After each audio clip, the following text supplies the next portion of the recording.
Simon Jurgen has aimed a brutal swipe at Arne Slot following the latest comments surrounding Liverpool. With debate intensifying over the direction at Anfield, the outspoken pundit has not held back, delivering a sharp and uncompromising verdict on the Reds boss. As scrutiny builds, Jurgen's remarks have only added fuel to an already heated conversation. Let's break this down in today's video, along with all the other Liverpool news from the last 24 hours. There is so much to discuss in today's video, so be sure to like the video and subscribe to the channel for daily Liverpool content. Simon Jurgen has launched a fierce attack on Arne Slot after the Liverpool boss claimed the Premier League is becoming boring. Reacting angrily to Slot's remarks, Jurgen accused the Reds manager of wanting opponents to play a certain way to suit his side, snapping, "You now want teams to set up the way you want them to." He also challenged the statistical basis behind the claim, insisting,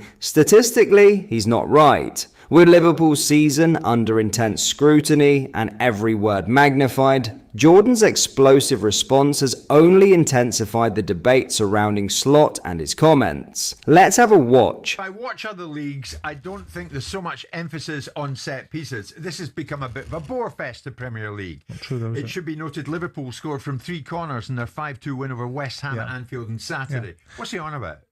I think it comes from the tree of his observations about how teams set up against Liverpool, because he's constantly made this thing and it's been pushed back on by various people observing, including myself, about the idea that teams should just set up the way Liverpool want them to set up so that Liverpool can run all over them. It's not good enough for you guys to have all the money. It's not good enough, guys, for you guys to have all the systems in your favour. You now want teams to set up the way you want them to.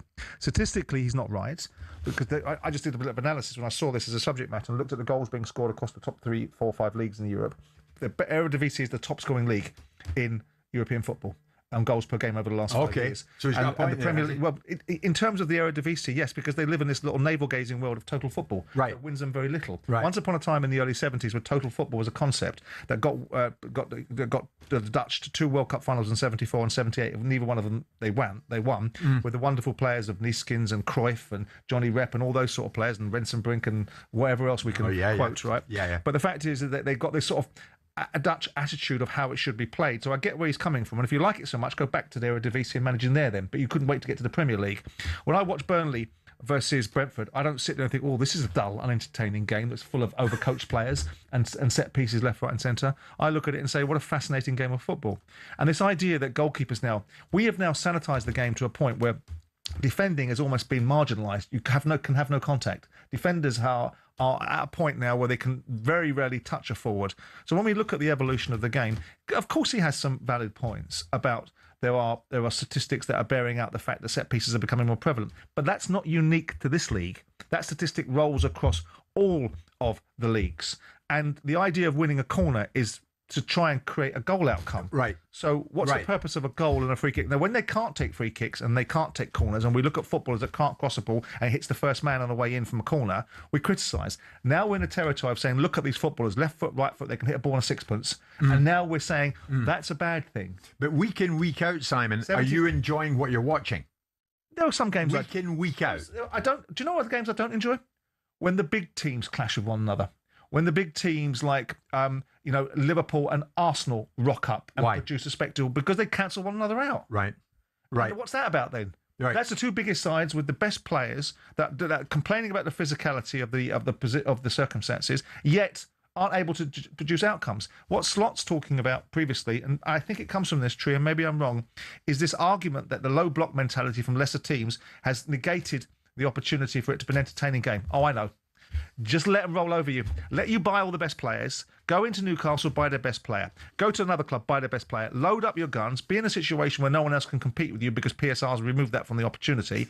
And then ask the team to set up in a way that enables you to run all over them. What do you make of these comments? Do you agree? Let me know in the comments section below. In other news, Liverpool's long-term defensive planning has been dealt an early setback, with incoming centre-back Jeremy Jaca now set to undergo surgery that will almost certainly bring his campaign to a premature end. The 20-year-old, who will officially arrive at Anfield in the summer following a £60 million agreement, struck at the close of the winter window, dislocated his shoulder during Rennes's 3-1 defeat to Lens on February 7th. At the time, both player and club opted to delay an immediate decision on surgery, exploring whether an intensive rehabilitation program could resolve the issue. However, after nearly a month of gym-based recovery work and conservative treatment, it has been determined that an operation is unavoidable. According to reports in France, Liverpool left the final call in the hands of Rennes and Jaca himself, with the defender said to have been determined to avoid going under the knife. Unfortunately, the shoulder failed to respond as hoped, making surgery inevitable.